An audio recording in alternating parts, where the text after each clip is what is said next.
Di usia ketika banyak petinju masih mencari jati diri, seorang kidal dari Jepang justru mulai menghapus nama-nama besar.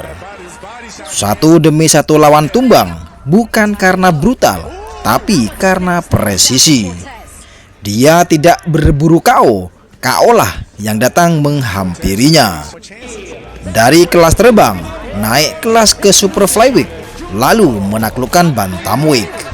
3 divisi, 1 tangan kiri mematikan. Inilah kisah petinju yang tidak berisik, tapi setiap pukulannya berbunyi dengan keras.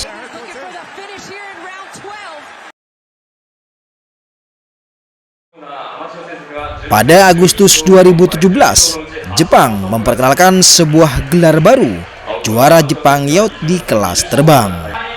Bukan hanya sabuk hiburan, gelar ini diciptakan sebagai panggung seleksi, tempat masa depan tinju Jepang yang dipertaruhkan. Malam itu, 2 nama muda yang sama-sama belum tersentuh kekalahan dipertemukan.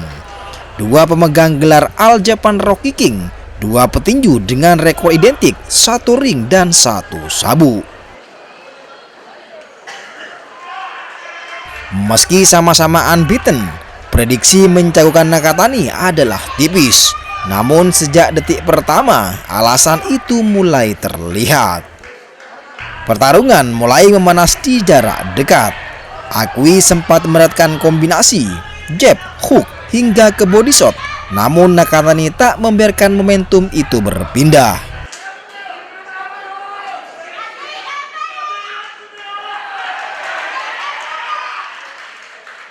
Memasuki di ronde berikutnya, Nakatani mulai menaikkan tekanan.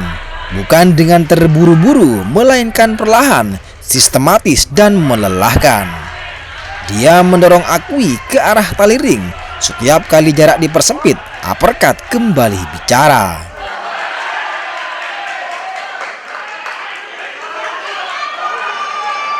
Kemudian di ronde ke-6, momen itu datang. Akui oleng, Nakatani langsung melancarkan hook, uppercut, dan body shot tanpa memberi ruang bernafas. Akhirnya wasit masuk, laga pun dihentikan.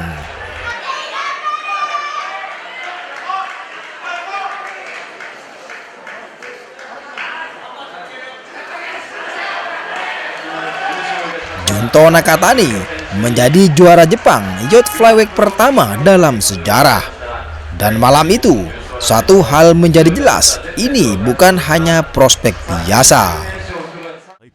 Setelah menaklukkan Jepang, Nakatani mulai diuji oleh lawan-lawan berbeda. Lawannya kali ini Gerson Boles. Dia bahkan tak memberi waktu. 1 ronde, body shot kiri yang tak terbaca, lawan roboh tanpa sempat beradaptasi. 日本ユースフライ、この左のパンチ。いやー、セレスさん、思わずボレスが後ろにこう行ってしまうほどのパンチ力ですね。そうですね。左はね、本当強いですよね。遠い距離からね、本当打ってますよね。はい。あったー。なんかあっという間に中谷が倒しました。全く見えてない左のボディでしたね。中谷がまさにその左、見事に。Selanjutnya, targetnya jelas, sabuk Jepang kelas terbang. Lawan yang berdiri di depannya adalah Naoki Mochizuki, petinju tangguh, berpengalaman dan siap bertarung di dalam.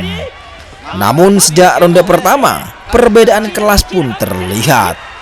Dari jarak jauh, jab Nakatani menghalangi jalan. Dari jarak dekat, uppercut Nakatani menghantam dari bawah. Mochizuki sempat memaksa impact, namun Nakatani selalu lebih rapi, lebih tenang, dan lebih presisi.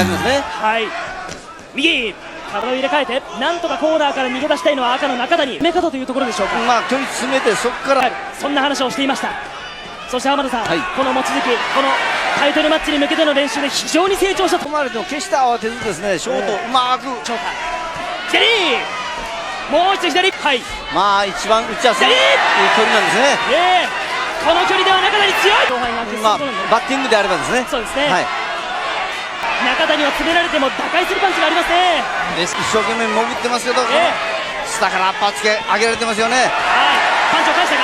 ですから接近することも。さあ王座決定戦。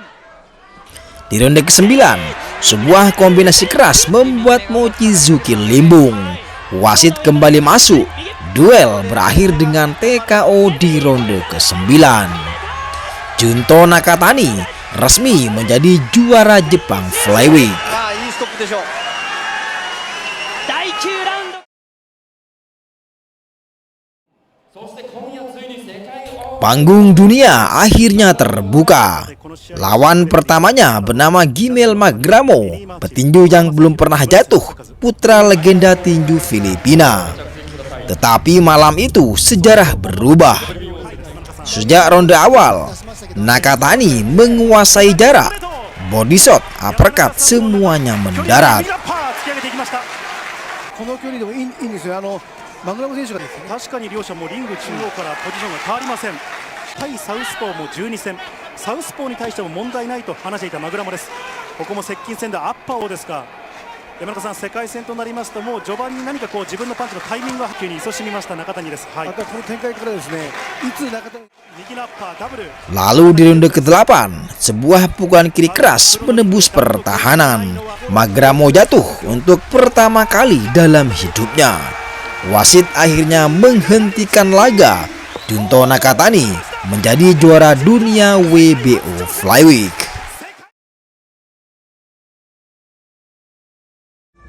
Setelah menaklukkan Jepang dan merebut sabuk dunia pertamanya, Junto Nakatani tak berhenti. Dia tak memilih jalur aman, namun dia memilih tantangan. Pertahanan pertama gelar WBO berlangsung jauh dari rumah, yakni di Amerika Serikat. Lawan yang berdiri di depannya adalah Angel Acosta, mantan juara dunia, petinju keras dengan 21 kali KO dari 22 kali kemenangan. Sejak ronde pertama, Nakatani menunjukkan sebuah ketenangan yang sangat luar biasa. Dia melepaskan left hook dan left body shot yang sangat bersih. Hidung Acosta mulai berdarah dan darah itu tak mau berhenti. Nakatani terus menyerang secara terukur, memancing lalu menghantam. Di ronde keempat, wasit menghentikan laga akibat pendarahan hebat. Junto Nakatani menjadi petinju Jepang pertama yang sukses mempertahankan gelar dunia di Amerika Serikat.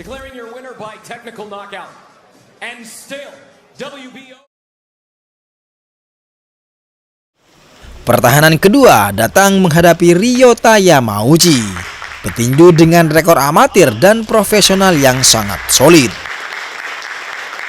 Tetapi sejak awal, ini bukan pertarungan seimbang. Left strike Nakatani menemukan jaraknya dengan sempurna, sedangkan uppercut kanan membuat Yamauchi terhuyung. 中谷潤斗です。ただ相手もこの左を大きく打ってきます。この左に自信を持っているのがボレスです。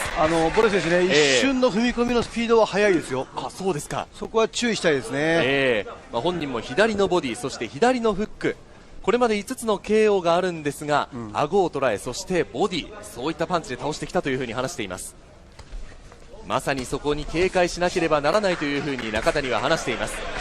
おっと右、左から右につなげてきましたこのボレスです。この左のパンチ。 Lalu di ronde ke-8, rentetan uppercut dan hook memaksa wasit kembali menghentikan pertarungan. TKO di ronde ke-8, dominan tanpa celah. 中谷潤斗です。ただ相手もこの左を大きく打ってきます。この左に自信を持っているのがボレスです。ボレス選手ね、一瞬の踏み込みのスピードは速いですよ。あ、そうですか。そこは注意したいですね。本人も左のボディ、そして左のフック、これまで5つの KO があるんですが、顎を捉え、そしてボディ、そういったパンチで倒してきたというふうに話しています。まさにそこに警戒しなければならないというふうに中谷は話しています。おっと右、左から右につなげてきました。 Tahun 2023, Nakatani mengambil keputusan besar naik kelas ke Super Flyweight. Targetnya pasti sabuk juara dunia kedua. Dalam laga penentuan gelar, dia berhadapan dengan Andrea Moloney. Sejak ronde awal, Nakatani menjaga jarak dengan tangan panjang di depan. Sementara Moloney mencoba masuk, memukul lengan depan dan mencari peluang. Namun di ronde kedua, sebuah left uppercut ganda diikuti right uppercut menjatuhkan Moloney. Pertarungan berubah. Moloney mencoba beradaptasi dengan switching stance dan untuk beberapa ronde dia sempat menemukan ritmenya.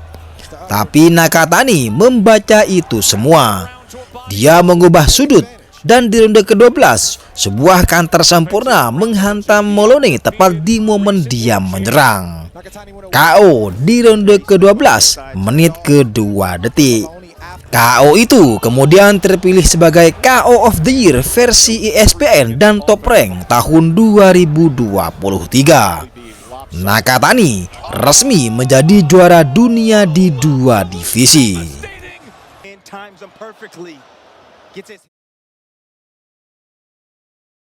Belum puas, Nakatani kembali membuat lompatan besar. Kali ini dia ke kelas bantamweight. Lawannya kala itu bernama Alejandro Santiago, juara WBC yang belum pernah kalah. Banyak yang meragukan, ini divisi ketiga, tubuh lebih besar, pukulan lebih keras.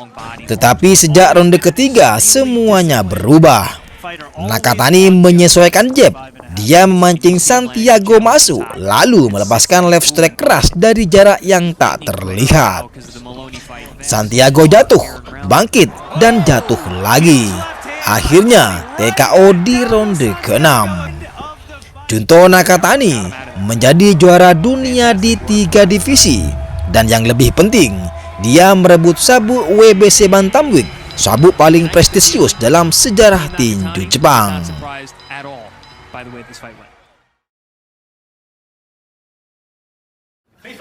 Pertahanan pertamanya di kelas bantam ini datang menghadapi Vincent Astrolabio, petinju dari Filipina dengan pertahanan keras. Sejak ronde pertama, Nakatani menyerang ke body. Sebuah left body shock menembus kuat. Astrolabio langsung jatuh berlutut. Wasit akhirnya menghentikan laga. TKO di ronde pertama ini, bahkan sebelum penonton benar-benar duduk, pertandingan sudah selesai.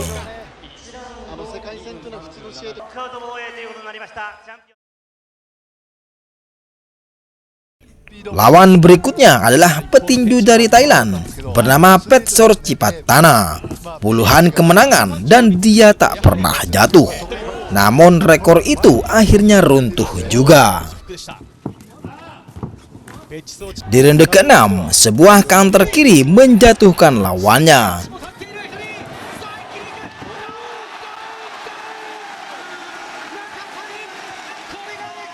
Tak lama kemudian, kombinasi keras kembali membuatnya roboh. TKO di ronde ke-6, pertahanan kedua sukses, dominan tanpa kompromi.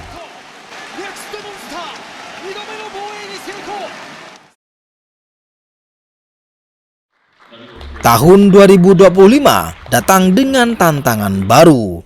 David Cuellar, petinju berasal dari Meksiko, tak terkalahkan, lebih tinggi dan lebih panjang. Namun, satu hal tetap sama. Kecepatan dari tangan Nakatani, dia pun tidak berkutik. Nakatani menghantam dari berbagai sudut. Inside, outside, lalu kembali lagi. Cuellar mencoba mendekat namun gagal. Setiap langkahnya dibalas dengan pukulan kiri. Lalu di ronde ketiga, kombinasi body head dan ke body membuat Cuellar jatuh untuk pertama kali dalam karirnya. Dia berdiri dan kembali dijatuhkan. Akhirnya wasit menghentikan pertarungan. Kini Junto Nakatani berdiri sebagai juara dunia 3 divisi. Dan yang paling menakutkan, dia belum mencapai puncaknya. Dalam wawancara, Nakatani berkata, Saya ingin menjadi petinju nomor 1 pound for pound terbaik di dunia. Melihat apa yang dia sudah lakukan, itu bukan mimpi, tapi ancaman. Ini bukan hanya tentang knockout, ini tentang evolusi.